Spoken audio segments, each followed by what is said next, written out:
ሰላም ሰላም ውድ የቻናሌ ቤተሰቦች ኢትዮ አካዳሚ የኦንላይን ትምህርት ቤት ነው። አማርኛ፣ እንግሊዘኛና ሂሳብ ሌሎች የትምህርት አይነቶችን በኦንላይን እያስተማርን እንገኛለን። በኢሞ፣ በዋትስአፕ፣ በቴሌግራም ከዚህ በታች አስቀመጥነው ስልክ እየደወላችሁ ኦንላይን መማር ትችላላችሁ። እንዲሁም ለቻናሌ አዲስ የሆናችሁ ሰብስክራይብ፣ ላይክ፣ ሼር እያደረጋችሁ ሰላም ሰላም ውድ የቻናሌ ቤተሰቦች በዛሬው ዝግጅታችን የአማርኛ ፊደላትን ድምጻቸውን ይዛችሁ ቅርጻቸውን ለመለየት ተቸገርነን ላላችሁ ተማሪዎች ይሆናል ብዬ ያዘጋጀሁትን ቪዲዮ ነው ይዤላችሁ የመጣው። ይህን ቪዲዮ ላይክ፣ ሰብስክራይብ እንዲሁም ኮሜንት ላይ የምትፈልጉትና የተረዳችሁትን በመጻፍ ቪዲዮውን ጀምሩ። ቪዲዮውን እስከመጨረሻው ይዩት።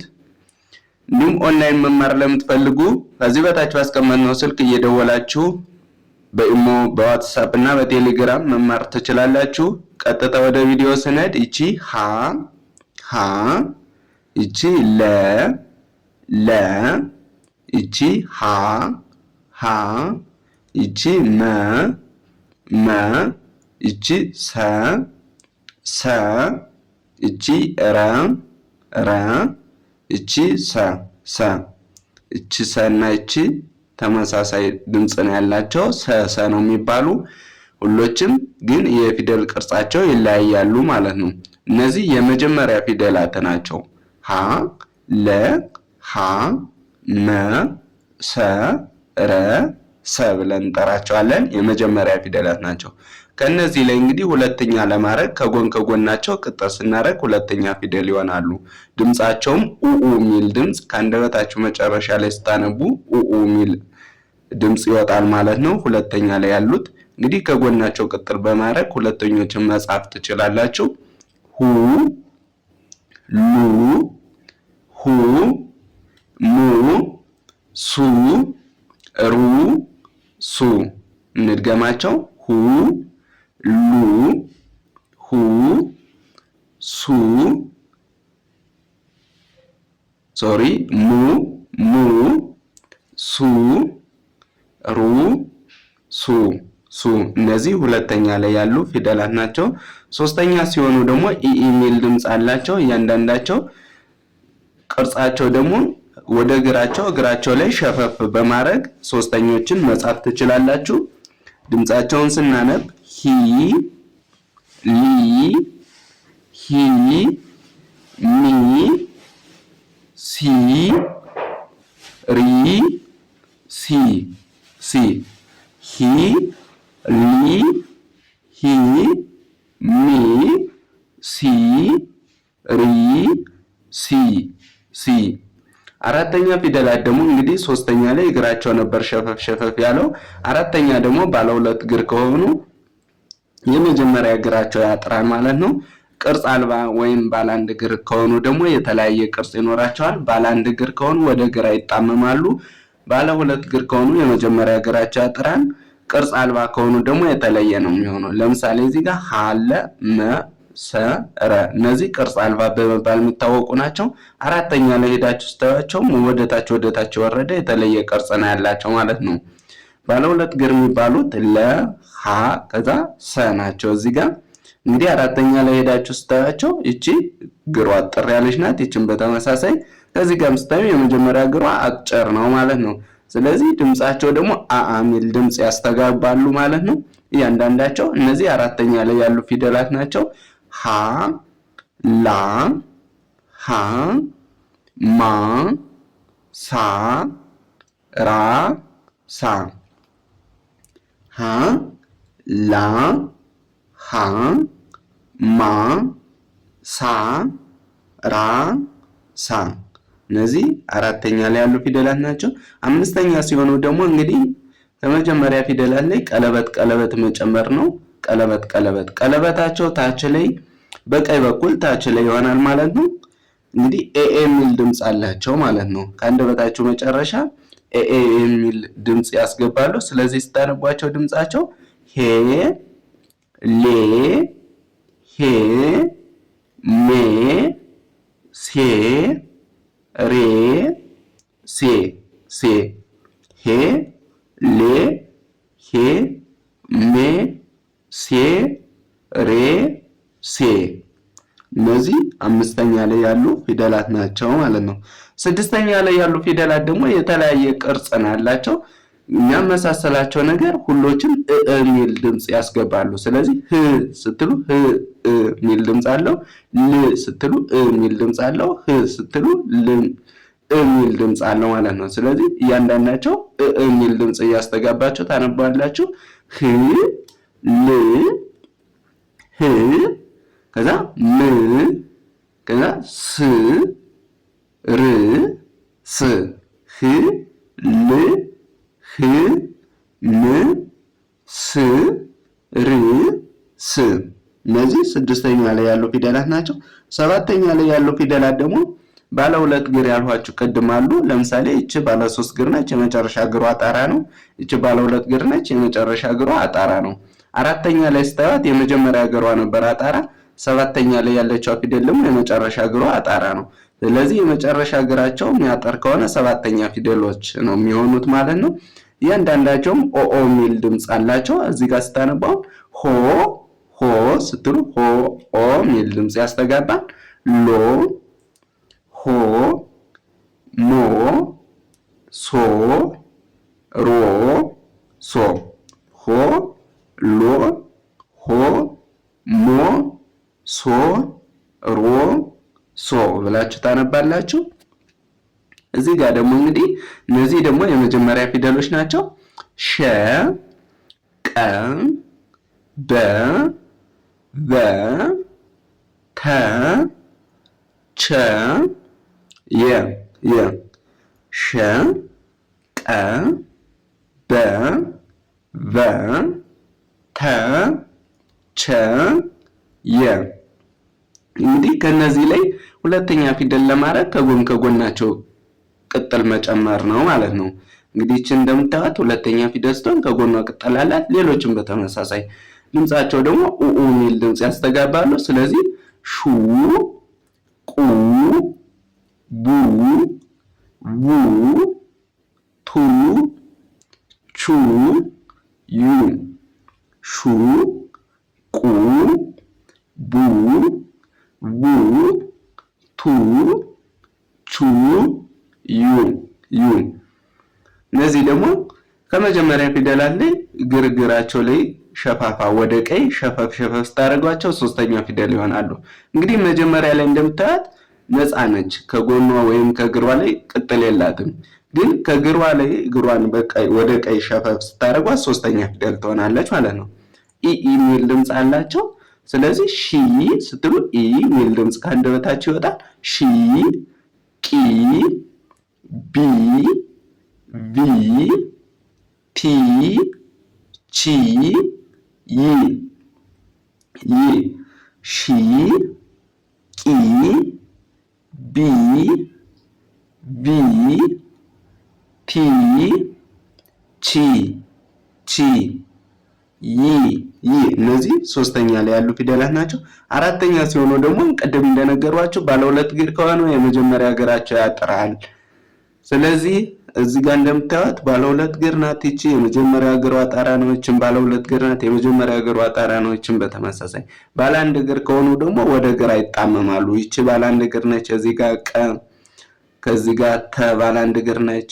ቸ ባለ አንድ እግር ነች። የ ባለ አንድ እግር ነች። አራተኛ ላይ ያሉ ፊደላት ስታያቸው ወደ ግራ የተጣመሙ ናቸው። እነዚህ ባለ አንድ እግር ከሆኑ ነው ወደ ግራ የሚጣመሙ። ባለ ሁለት እግር ከሆኑና ባለ ሶስት እግር ከሆኑ የመጀመሪያ እግራቸው ያጥራል ማለት ነው። እያንዳንዳቸውም አ የሚል ድምጽ ያስተጋባሉ። ስለዚህ ሻ ስትሉ አ የሚል ድምጽ አለው። ቃ ስትሉ አ የሚል ድምጽ አለው። ባ ቫ ታ ቻ ያ ያ ሻ ቃ ባ ቫ ታ ቻ ያ ያ ብላችሁ ታነባላችሁ። አምስተኛ ላይ ያሉ ፊደላት ደግሞ ባለ ቀለበት ናቸው። ቀለበታቸው የተለይ ነው የሚለውን እንግዲህ ስታዩ በቀኝ በኩል ታች ላይ ከሆነ አምስተኛ ፊደል ነው የሚሆኑት ማለት ነው። ስለዚህ እያንዳንዳቸው ኤ የሚል ድምጽ ያስተጋባሉ።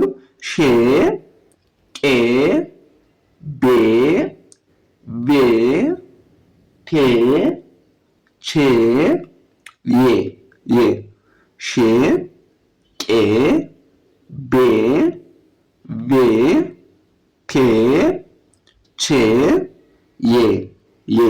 ስድስተኛ ላይ ያሉ ፊደላት እንግዲህ ቀደም ብላችሁ ካስታወሳችሁ የተለያየ ቅርጽ ነው ያላቸው ብያችሁ ነበር። የሚያመሳስላቸው ነገር ግን ስታነቡ የሚል ከአንደበታችሁ መጨረሻ ላይ የሚያስተጋባ ድምፅ አለው ማለት ነው። ስለዚህ ሺ ሺ ቅ ቅ ብ ብ እና ቭ ቭ ት ት ቺ ቺ ይ ይ ሺ ቅ ብ ቭ ት ቺ ይ ይ እነዚህ ስድስተኛ ላይ ያሉ ፊደላት ናቸው።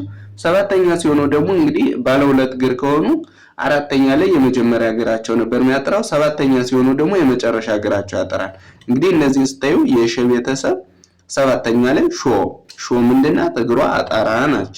እንደገና ደግሞ የበ ቤተሰብ መጨረሻ ላይ ሰባተኛዋ ቦ እንደምታዩት እግሯ አጣራ ነው ማለት ነው። ሌላ ደግሞ ባለ አንድ እግር ከሆኑ ደግሞ ካናታቸው ላይ ቀለበት አላቸው። ካናታቸው ላይ እንደምታያቸው ቀለበት አላቸው። ባለ አንድ እግር የቀ ቤተሰብ መጨረሻ ቆ፣ የተ ቤተሰብ መጨረሻ ቶ፣ የቸ ቤተሰብ መጨረሻ ቾ፣ የየ ቤተሰብ ዮ። አናታቸው ላይ እንደምታያቸው ቀለበት አላቸው። ስለዚህ አናታቸው ላይ ቀለበት ካላቸው መጨረሻ ፊደሎች ናቸው ብላችሁ መጨረሻ ድምፅ ኦ ሚል ድምፅ እያሰማችሁ ማንበብ ትችላላችሁ። ይሄው ስናነባቸው እንግዲህ ሾ ሾ፣ ከዛ ቆ ቆ፣ እቺ ቦ ቦ፣ ከዛ ቦ ነው እንላትች ቦ፣ ከዛ እቺ ቶ ቶ፣ ከዛ እቺ ቾ ቾ፣ ከዛ እቺ ዮ ዮ። እንግዲህ እነዚህ ሰባተኛ ላይ ያሉ ፊደላት ናቸው ማለት ነው። እነዚህን ደግሞ ስናይ እንግዲህ ቀደም እንደነገርኳችሁ ባለ አንድ እግር ባለ ሁለት እግር የሚለውን እያስታወሳችሁ ቅርጻቸውን መለየት ትችላላችሁ። ድምጻቸውን ደግሞ ከኔ ጋር እየተከተላችሁ እየጻፋችሁ መከታተል አለባችሁ። ይቺ ነ ነ፣ ከዛ ኘ ኘ፣ ከዛ አ አ፣ ከ ከ፣ ኸ። ሶሪ ይቺ ቅጥል የላትም እዚህ ጋር በስተት ነው የተጻፈችው። ቅጥሏን አጥፍታችሁ ትጽፋላችሁ ወይም ድምጿ ሀ ብላችሁ ነው የምታነቧት።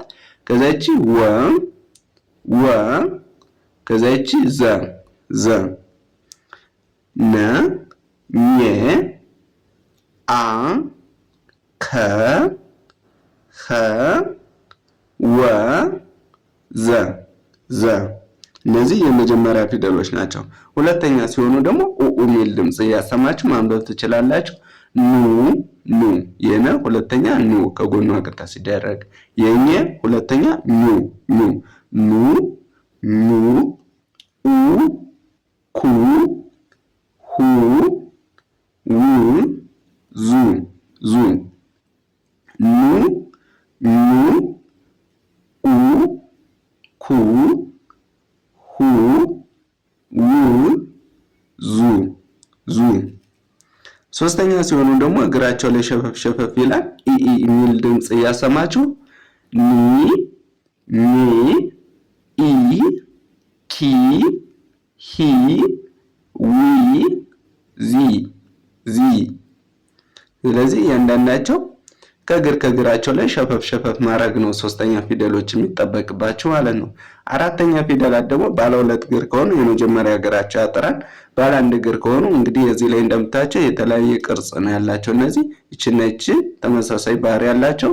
እነዚህ ባለ ሁለት እግር ከሆኑ ግና የመጀመሪያ እግራቸው ያጠራል። ይቺ ደግሞ ቅርጽ አልባ ስለምትባል የተለየች ናት ማለት ነው። እያንዳንዳቸው አአ ሚል ድምጽ እያስተጋባችሁ ማንበብ መጻፍ ትችላላችሁ። ስለዚህ ና ኛ አ ካ ሃ ዋ ዛ ዛ፣ ና ኛ አ ካ ሃ ዋ ዛ ዛ። አምስተኛ ደግሞ እንግዲህ ከመጀመሪያ ፊደሎች ላይ ቀለበት ጨምሮባቸው አምስተኛ ፊደል ይሆናሉ። ቀለበታቸው የተለያየ ነው። በቀኝ በኩል ታች ላይ መሆን አለበት። ስለዚህ እያንዳንዳቸው ኤ የሚል ድምጽ እያስተጋቡ ተመሳሳይ የሚያደርጋቸው ነገር ኤ የሚል ድምፅ ያስተጋባሉ ማለት ነው። እያንዳንዳቸው ስናነባቸው ኔ፣ ኘ፣ ኤ፣ ኬ፣ ሄ፣ ዌ፣ ዜ ዜ ኔ፣ ኘ፣ ኤ፣ ኬ፣ ሄ፣ ዌ፣ ዜ ዜ። እቺ ስድስተኛ ፊደል ነች። እያንዳንዳቸው የሚል ድምፅ አላቸው፣ ግን ቅርጻቸው የሆነ የሚያመሳስላቸው እንደ አራተኛ ፊደላት ቀለበት ወይም እንደ አራተኛ ፊደላት እግረ አጣራ ወይም እግረ ሸፋፍ አይደሉም። የተለያየ ቅርጽ ነው ያላቸው። ስለዚህ ድምፃቸውን እየተከተላችሁ እያነበባችሁ እየጻፋችሁ መለማመድ ይኖርባቸዋል። ይቺ ን ን ን፣ ከዛ ኒ ኒ፣ እ ክ ህ ው ዝ፣ ን ኒ እ ክ ህ ው ዝ ዝ። እቺ ሰባተኛ ፊደል ናቸው። እንግዲህ ከናታቸው ላይ ቀለበት ያላቸው አሉ። ባለ ሁለት እግር ከሆኑ መጨረሻ እግራቸው ያጠራል። ስለዚህ እያንዳንዳቸው ኦ የሚል ድምፅ አላቸው። ኖ ኖ፣ ከዛ ኞ ኞ፣ ከዛ ኦ ኦ፣ ኮ ኮ፣ ሆ ሆ፣ ወ ወ፣ ከዛ ዞ ዞ፣ ኖ ኞ፣ ኦ ኮ፣ ሆ ወ ዞ ዞ። ለዛሬ ይዤላችሁ የመጣው ቪዲዮ ይህን ይመስላል። በቀጣይ እስከምንገናኝ ሰናይ ቆይታ።